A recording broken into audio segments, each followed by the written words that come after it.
Il y a les femmes que tu rencontres, tu couches avec elles, tout brille dans ta vie. Tous tes projets vont marcher. Tout fonctionne dans ta vie. Tu as l'impression que c'est comme si tu n'as plus de problème. Tout ce que tu touches, ça brille. Tout ce que tu fais, ça marche. Tout ce que tu fais, ça marche. Parce que cette femme a encore des bonnes informations en elle. Posez-vous la question, pourquoi est-ce que l'homme qui dévierge une femme se sépare difficilement de cette femme? Car là, j'ai vu une femme ici en classe, ici en salle. Personne n'a même fait l'amour ici. Tu es encore avec cette fille aujourd'hui? Tu es encore avec elle? Pourquoi tu ne la quittes pas? Très compliqué. Est-ce qu'il y a les filles qui sont plus belles qu'elle? Tellement. Mais pourquoi tu n'arrives pas à te séparer avec elle? Et ça va.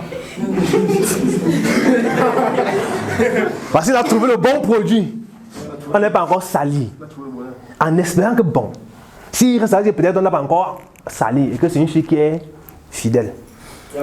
Et même juste, comme je l'ai dit dans une vidéo, ça peut m'arriver que cette fille soit fidèle. Toi aussi tu es fidèle. C'est-à-dire que tu ne gères qu'avec elle, elle ne gère qu'avec toi. Mais tes projets ne marchent pas, ses projets ne marchent pas. Maintenant ça se passe comment? Qu'est-ce qu'elle explique l'autre là? Donc, ce n'est pas parce qu'elle est infidèle, elle va prendre une énergie négative à gauche, elle vient te donner, ça veut dire que tes projets ne marchent pas. Elle peut être bien fidèle. Donc si tu es fidèle, mais tu mourras avec elle, combien? Ta vie est bloquée. Pourquoi? Le sentiment de gratitude. Nous sommes toujours dans le transfert d'énergie. Un sugar daddy, quand un sugar daddy couche avec une fille, qu'est-ce qu'il recherche? Vous avez vu un sugar daddy qui cherche une femme qui est riche? Impossible. Vous avez vu un sugar mommy qui cherche un garçon, un homme qui est riche? Pourquoi il cherche les gens qui sont pauvres? Hein? Parce qu'il va pourquoi? Parce que il va facilement céder, monsieur. Parce qu'il va facilement. Parce qu'il va facilement céder. Il va facilement céder. Ok, qui d'autre? Pourquoi il ne cherche que les personnes qui sont pauvres?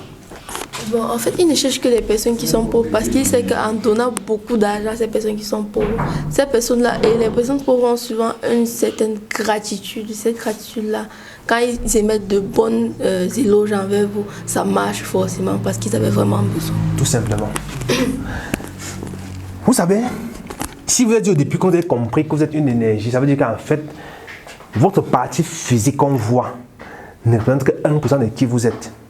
On dit que l'homme est constitué de 3 choses. Le corps, l'âme et l'esprit. Le corps est visible. Est-ce que l'âme est visible? L'esprit est visible. C'est-à-dire la plus grande partie de l'homme est invisible. Et cette grande partie qui est invisible, c'est l'énergie. Qu'est-ce qui alimente l'âme de l'homme et son esprit? Ce sont les pensées. Ces pensées qui sont des énergies, qui sont comme des courants électriques. Ce que tu imagines, ce que tu penses, ce que tu produis comme énergie. Il y a 2 formes d'énergie. Il y a les énergies positives. La joie, la grâce, la gratitude, le bonheur et tout. Les énergies négatives, la colère, la haine, la culpabilité, la méchanceté et tout ce qui va avec ça.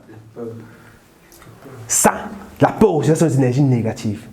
Et donc, ce sont ces énergies-là qui vont alimenter ton esprit. Et cet esprit-là est scindé en 2 parties. Il y a la partie consciente et la partie subconsciente. L'énergie que tu envoies à la partie consciente, c'est ça qui passe à la partie subconsciente. Et la partie consciente est la partie qui est responsable de la prise des décisions au quotidien. Donc, quand on te dit par exemple que tu es une fille, ce qui te fait accepter que tu es une fille, c'est la partie consciente de ton esprit. Une fois que tu as accepté ça, ça passe de la partie consciente à la partie subconsciente. Et dès que c'est dans la partie subconsciente, tu n'as plus aucun contrôle là-dessus. La partie subconsciente maintenant s'occupe de la prise des actions.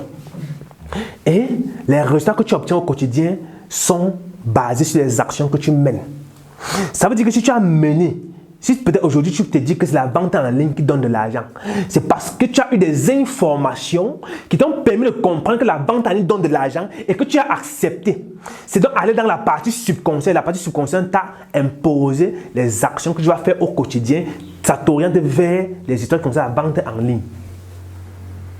Voilà comment ton esprit fonctionne. Alors ça veut dire que si tu as donc transmis une énergie négative, ça va aller toujours transférer une action négative ou une action qui va produire un résultat négatif. Parce qu'il n'y a que 2 types de résultats, négatifs et positifs. Soit c'est la richesse, soit c'est la pauvreté. Il n'y a pas d'intermédiaire. Il n'y a pas que non, à peu près. Il n'y a pas que non, je suis un peu oui, je suis un peu non. Soit tu es oui, soit tu es non. Soit tu montes, soit tu descends. Soit tu avances, soit tu recules. Il n'y a pas de je suis sur place. Soit tu avances, soit tu recules. Si tu sens que tu n'avances pas, ça veut dire que tu recules automatiquement. Maintenant, ton ego t'empêche d'accepter que tu recules pour ne pas te sentir inférieur aux autres personnes. Mais en réalité, tu es en train de reculer. Et ça, c'est la notion d'énergie. Alors les chocolats maintenant, qu'est-ce qu'ils veulent? Ils vont donc chercher les filles qui sont pauvres, très pauvres, qu'elles soient belles ou pas. Ils vont donc changer la vie de cette fille. Pourquoi? Parce qu'ils recherchent le sentiment de gratitude. Ils veulent que cette fille-là soit reconnaissante envers lui, que cette fille-là soit fière, que cette fille-là exprime la joie de l'avoir connue. Je prends un exemple simple. Vous êtes en train de composer le CC en classe. On a mis analyse 1, tu ne connais rien, l'épreuve est dure. Mais il y a ton voisin qui te donne toutes les réponses de l'épreuve et à la fin tu valides. Qu'est-ce que tu ressens de lui? La joie, la fierté. Tu es fier, tu es heureux. Le fait d'être fier de lui, même si je ne lui donne rien, spirituellement, ça augmente son compte bancaire spirituel. Parce que chaque être humain a un compte bancaire spirituel qui se crédite.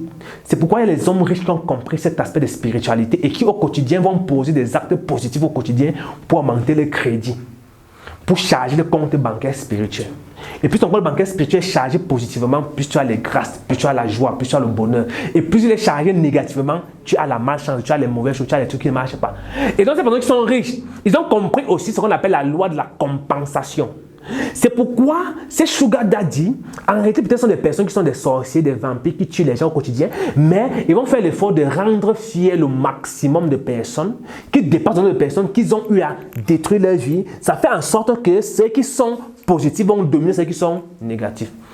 Ce n'est pas pour rien qu'ils créent les orphelinats, les fondations, qui font les dons. Ce n'est pas au hasard. C'est parce qu'ils veulent rendre un maximum de personnes fières. Ils veulent développer un sentiment de gratitude à un maximum de personnes.